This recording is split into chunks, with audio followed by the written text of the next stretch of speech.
Democracy depends on a free press. Please support our independent journalism at democracynow.org/give. Welcome to Democracy Now!, democracynow.org, the War and Peace Report. I'm Amy Goodman. In Russia, at least 3 people were killed, more than a dozen others injured earlier today as a Ukrainian drone struck a meat warehouse in Moscow. The deadly strike was part of what Russian officials called Ukraine's largest ever drone attack on the capital region, which also damaged apartment buildings and forced the closure of Moscow's 4 international airports. Ukrainian drones also struck Russia's Kursk region, parts of which have been occupied by Ukraine since last August. Meanwhile, Russia's relentless bombardment continued overnight, with at least 1 person killed when a Russian drone struck a warehouse in Kharkiv. 17 others were wounded by Russian attacks. The violence came hours before a high-level delegation from Kyiv met with Secretary of State Marco Rubio in Saudi Arabia for talks hosted by the Crown Prince Mohammed bin Salman.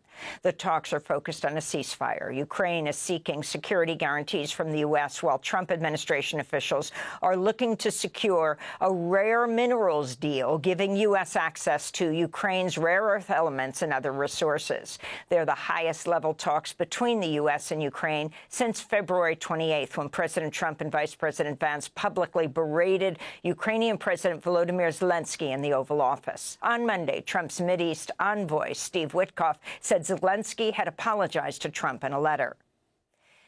Israel's continuing to blockade fuel and all humanitarian aid from entering Gaza after it cut off the territory's electricity Sunday. Qatar and Jordan accused Israel of imposing starvation on Gaza as Israel repeatedly violates the ceasefire agreement. This is the head of UNRWA, the UN agency for Palestinian refugees. Whatever the intent is, it's clearly a weaponization of humanitarian aid into Gaza. Basically, we are back to a situation which prevailed at the beginning of the war, when there was a total siege imposed on Gaza. And we have seen the situation deteriorating very, very quickly. Meanwhile, Israel's Minister of Finance, Bezalel Smotrich, has called for expelling 5,000 Palestinians a day from Gaza as part of an illegal plan proposed by President Trump to ethnically cleanse Palestinians from the Gaza Strip. Israeli soldiers have killed at least 4 people in Gaza over the last day. In the occupied West Bank, Israel's killed at least 3 Palestinians in Jenin as it continues its deadly raids throughout the occupied territory. Here in New York, a federal judge Monday blocked the deportation of Mahmoud Khalil, a recent Columbia graduate who was arrested over the weekend by immigration authorities for helping organize campus solidarity protests with Gaza last year. Khalil is a permanent legal resident and has a green card. His wife is a U.S. citizen who is 8 months pregnant.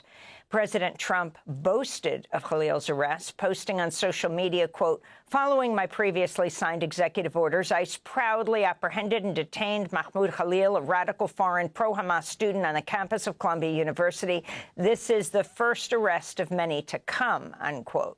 The case has triggered widespread outrage, with protests erupting Monday. Faculty of Columbia and Barnard were joined by rabbis and immigrant rights advocates for an emergency press conference. This is mathematics professor. We'll go to that clip later.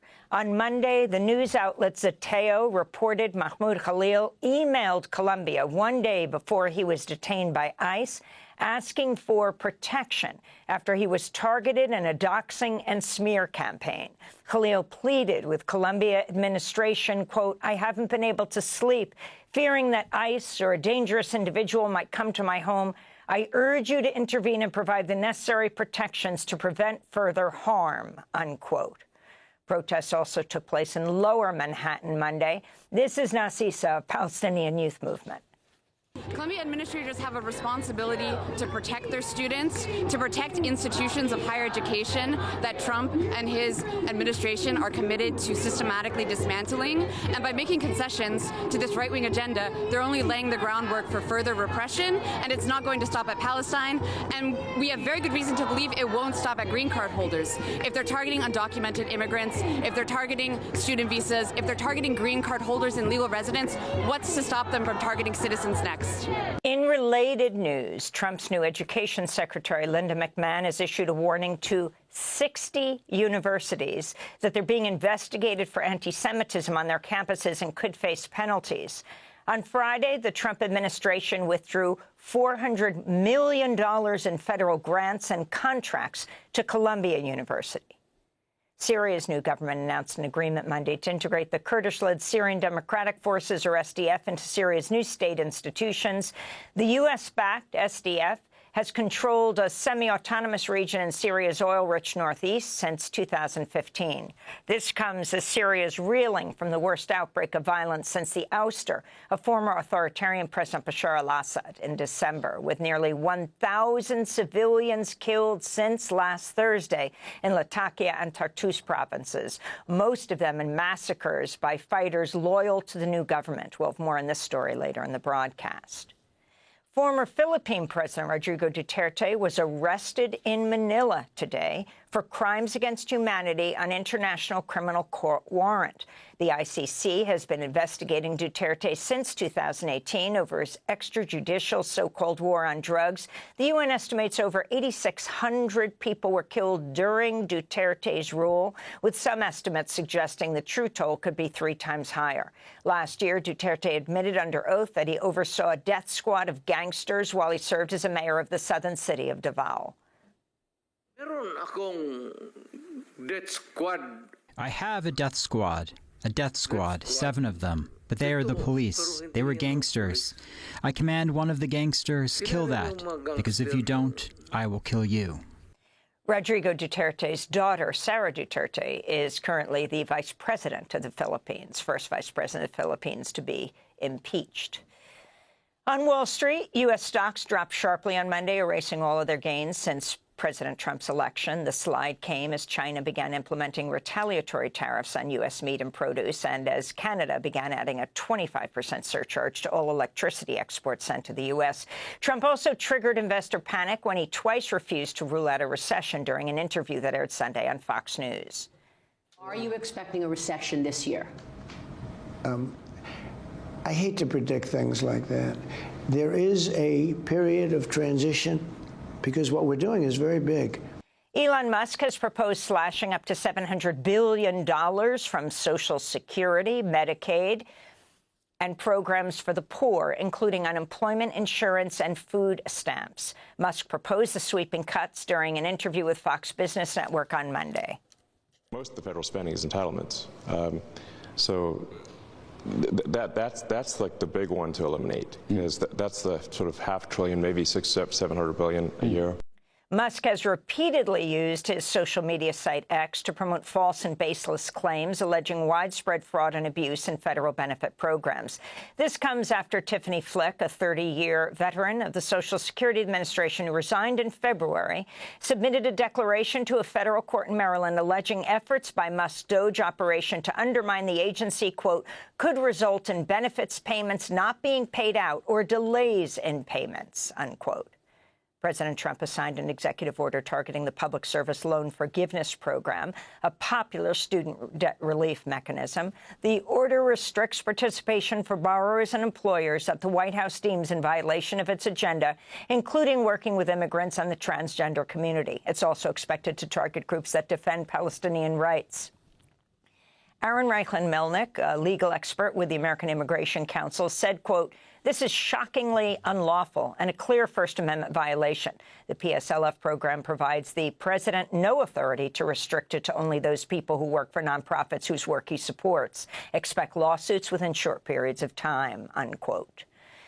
In Houston, Texas, police arrested 8 climate activists Monday as they held a nonviolent protest and briefly blocked a street near the CERAWeek Energy Conference. Protesters demanded an end to oil and gas drilling and limits on petrochemical and plastics production. Inside the conference, Energy Secretary Chris Wright said climate change is, quote, a side effect of building the modern world, unquote. Wright said oil, gas, coal, and nuclear power are essential. He promoted a proposed $44 billion 800-mile pipeline to carry natural gas from the Arctic Circle to Alaska's southern coast, where it would be liquefied for export.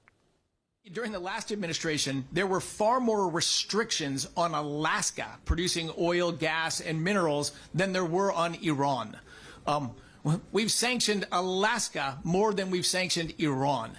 So that, of course, is just nuts. A coalition of nonprofits is suing the Environmental Protection Agency in federal court, seeking to end the Trump administration's freezing on a $20 billion clean energy finance program created under the Inflation Reduction Act and signed into law by President Biden. In related news, the Coalition for Green Capital has sued Citibank, alleging the Wall Street giants unlawfully refused to disperse the grant funds awarded by the EPA to finance tens of thousands of climate and environmental justice projects. This comes as President Trump has withdrawn the United States from a United Nations negotiated loss and damage fund aimed at partly compensating poorer countries from the irreversible effects of the climate crisis. Nearly 200 countries agreed to establish the fund at the COP28 climate summit in Dubai in 2023. As of January, the U.S. had pledged just $17.5 million out of about $740 million in pledges from wealthy nations. Mohammed Adaw, climate analyst and founding director of PowerShift Africa, wrote in response, quote, "This regrettable decision risks undermining collective progress and erodes the trust necessary for effective international cooperation." Washington Post columnist and associate editor Ruth Marcus has resigned after more than 4 decades at the newspaper, alleging censorship. Marcus wrote in a resignation note that CEO and publisher Will Lewis barred publication of her column critical of billionaire owner Jeff Bezos and his announcement that opinion pieces in the Post would henceforth focus on, quote, personal liberties and free markets, unquote. Marcus's resignation comes just weeks after Pulitzer Prize-winning political cartoonist Ann Telnes quit to protest a rejected cartoon showing billionaires, including Jeff Bezos, genuflecting to Trump. And work crews in Washington, D.C. have begun dismantling and repainting the Black Lives Matter Plaza. The word Black Lives Matter were painted on the pavement in large yellow letters on a street just north of the White House as a tribute to the nationwide uprising following George Floyd's murder in 2020. The street mural was meant to be permanent until Republicans last week introduced a bill threatening to withdraw federal funding for D.C. unless it painted over the words and renamed the area Liberty Plaza. Area residents stopped by the street mural Monday for a final look before construction crews destroyed it.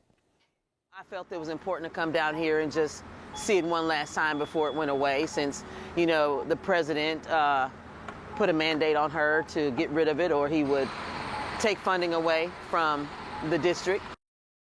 And those are some of the headlines. This is Democracy Now!, democracynow.org, the War and Peace Report. Democracy Now! Is funded by viewers like you. Please give today at democracynow.org/give.